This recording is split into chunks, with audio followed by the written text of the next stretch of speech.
Blog. আমি তোমাদের অর্চনা। তো অনেক দিন পর আরও তোমাদের সাথে একটা ব্লগ নিয়ে আসলাম। আমি প্রায় বড় ভিডিও করা ছেড়েই দিয়েছি।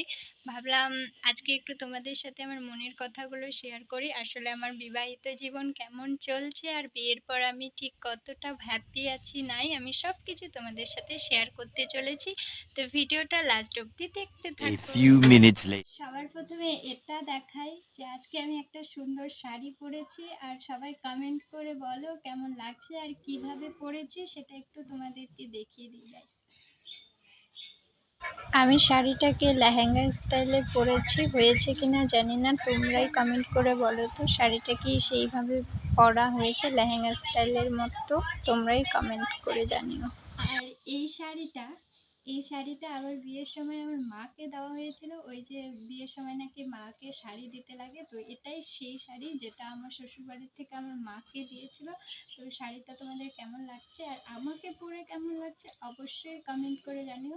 তো বন্ধুরা, আজকে তোমাদের সাথে অনেক অনেক গল্প করব, অনেক অনেক কিছু শেয়ার করব, তার কারণ আমার বিয়ের ব্লগগুলো সেরকম ভালো করে আমি তোমাদের সাথে শেয়ার করতে পারিনি, এতটা বিজি ছিলাম।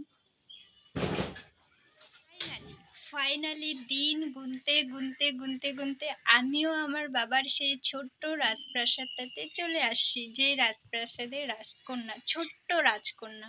আর দিদিও অনেকদিন ধরে আসে নাই, দিদিরও একটু ফ্যামিলি সমস্যা চলছে, যেই কারণে ওরও আমাকে আনতে যাওয়ার কথা ছিল, হঠাৎ করে কোত্থেকে কোথ সব এলোমেলো হয়ে গেল। যাই হোক, এসব বলে আর তোমাদের কোনো আমি ভিডিওটা বড় করব না, তোমাদেরকে মানে বিগড়াবও না, এসব না শোনাই ভালো। A few moments later. Reels shoot করবো জন্য সুন্দর করে শাড়ি পরেছি, কিন্তু এদিকে উঠানের অবস্থা দেখো, এত পিছলা, আমি যে কোথায় রিলস শুট করব তোমাদের বলে বোঝাতে পারবো না। এই দেখো উঠানটার অবস্থা, দেখো গাইস আমাদের বাড়ির চারপাশের উঠানের অবস্থা,